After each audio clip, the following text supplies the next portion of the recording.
Well, episode 8, isn't it, of The Word Unleashed, season 1. It's called This is Dynamite. It's called This is Dynamite because it shows the power of Jesus. And I explained that in the teaching that we did on Sunday. Um, but I want to reflect on this. I want to reflect on that man that Jesus met. There's this man that Jesus meets, and this man is in a bad state. He lived in the tombs.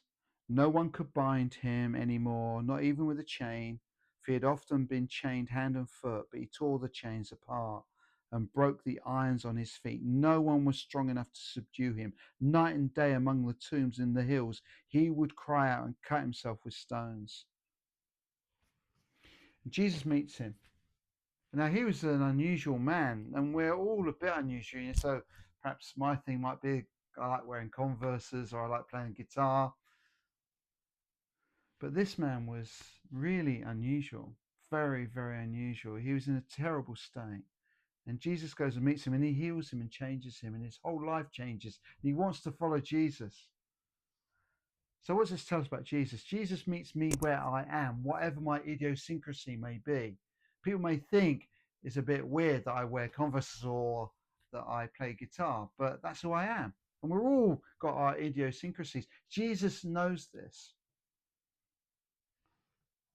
But also, there's something about people within this. We're all different, but we're all the same, aren't we? We're all the same in a way. Because let me just read this to you from this is from this church leader again. He says this: when we were utterly helpless, which includes all of us, we're all utterly helpless. Christ came at just the right time and died for us sinners.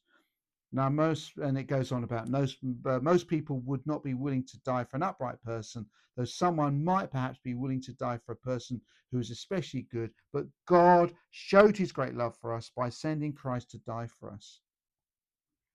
Now, that is the amazing thing, isn't it? We're all utterly helpless. So we've all got idiosyncrasies, but we've all got one thing in common. We all need Jesus to save us and redeem us and change us and transform us. In fact, the guy who wrote this goes on a little bit further and says, so now we can rejoice in our wonderful new relationship with God because our Lord Jesus Christ has made us friends with God, so we can be changed. So we can respond to that, can't we? It tells us about Jesus, it tells us about us as people. We can respond to this. Just come to Jesus. If that's all you've learned in in the Word Unleashed so far, just come to Jesus. If you want to talk about it, you know I love talking about this stuff. Anyhow, thank you very much for watching.